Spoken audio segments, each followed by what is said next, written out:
Yes, please. And please state your name and your outlet name. Casey Johnson with NBC Sports Chicago. Hey, what was it like to, first of all, kind of just experience this environment, this atmosphere, this crowd, and then also experience a take care of business victory? You guys never trailed and just really kind of, played well from the start. I mean, being out here has been great, the whole experience. My family's been here. We've been doing things as a group. The culture, the fans, obviously, the environment, it was electric. And obviously capping off with a win was great. So, we played the right way. It was a little sluggish in the beginning, but it was good. Thank you. Staying in the front row. Zach, Joe Colley, the Chicago Sun-Times. Yeah. You guys have had a week. Your families have been together for some of the guys. Yeah. Team's been together. You guys did some team bonding stuff. At the same time, how do you know this is different, this little winning streak is different, and this could lead to something? Because we've seen little winning spurts and feel-good basketball a couple times this year, and then, then some down moments. Do you get the feeling this is different because of all the time together or just the way you guys are playing? I mean, do you have a sense of which direction this team's going as the trade deadline nears?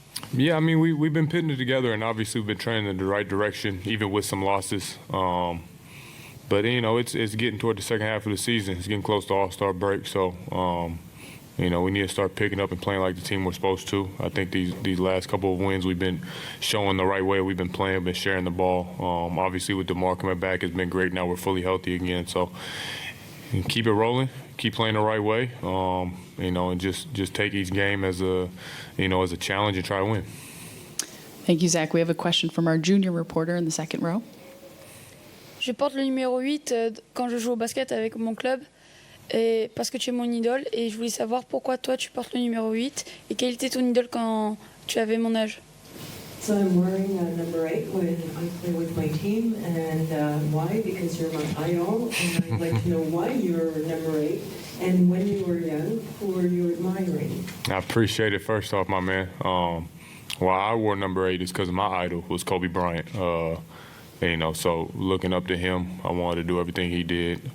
Obviously loved the number. I wore 14 in high school because of my dad, and then got to the NBA and wanted to wear 8 because of Kobe. So I looked up to Kobe and Michael, as a lot of kids growing up in the 90s did, and always try to do everything he did, mindset-wise, hard work. So being in a position where, get somebody like you idolizing me, man, it's full circle, so I appreciate it. Thank you. Next question from the left. Sam Smith with Bulls.com. A little off the subject, Zach. I noticed if you were walking off the court, you cut off your shoes and gave it to a little girl sitting there.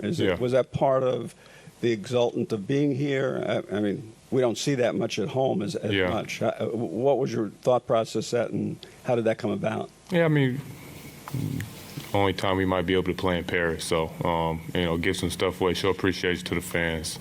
Saw a little girl wearing number 8 jersey, Chicago jersey. So I already gave away my arm sleeve, my armband, so I just gave her the shoes. Thank you. We're going to take our next question just behind the gentleman who just asked. Nope, sorry, just behind with the phone. Thank you. Brandon Scoopy Robinson, Bally Sports Network. Zach, you've often talked about idolizing Michael, and 25 years ago, obviously the Bulls and played the Pistons. A lot of players in your genre watch YouTubes. Mm-hmm. Have you, watched any particular player play overseas? Did that player happen to be Michael? And if not them, who else? Yeah, I mean, we had a long flight over here, so I looked up a little bit of Michael and them over here preseason, and our good old,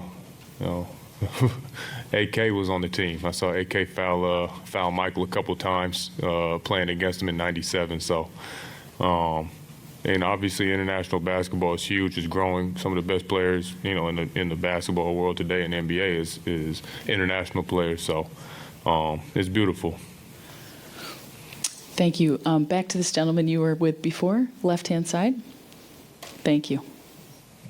Hey, Zach, Christos Aldas in Greece. We are doing well, first of all. Speaking about the trip, what was the most beneficial part, despite the win tonight, about the team, about the chemistry, for the second half of the season? During the game? About the trip overall.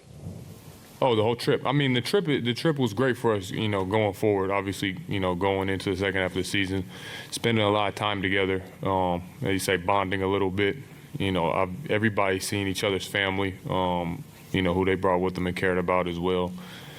And it was a great experience overall. I don't think it would have been worth it if we came here and we didn't get the win coming home. So the whole thing was great. Now that we get to go home, keep up this same little bit of chemistry. Thank you. Next question, front row, right side. No problem. Hi, Zach. Tim Reynolds with the AP. Obviously, it was a cool moment having the young man ask you about number 8 and you telling the story about seeing the number 8 jersey out on the court. At home, we talk all the time about how it's an international game, and you understand the business and you understand what the growth. But how neat was it to actually see it and experience it? And do you have more of an understanding that the whole world's watching you guys? It's not just North America. How did you come away with that sense at all? I mean, we've seen it. It's just, seeing it in first person is a lot better. And, obviously the atmosphere was great. How the Bulls brand and recognition, through starting lineups, anytime somebody scored, you hear big loud, the crowd roar. So it was great to see. And obviously you see how much the game has grown and how much, people have really, locked in to see the players, especially in the NBA. So, it was beautiful. I'm definitely coming back to Paris again, maybe for a wine trip. We'll take our final question on the far right-hand side. Gentleman standing up. On your right, Zach. Hello, Xavier from Radio France. Yep. How does it feel to play in Paris when your name is LaVine? Yeah. And did you think about playing for France in the Olympics? Or? No, I'm American, but obviously LaVine is French. It was great. I think my great-grandfather was French, and being able to come over here, I guess I had a pretty good game, so I think it meant something, and maybe the air up here was good for me. Thank you so much, Zach. Thank you. That'll be it. Have a good evening.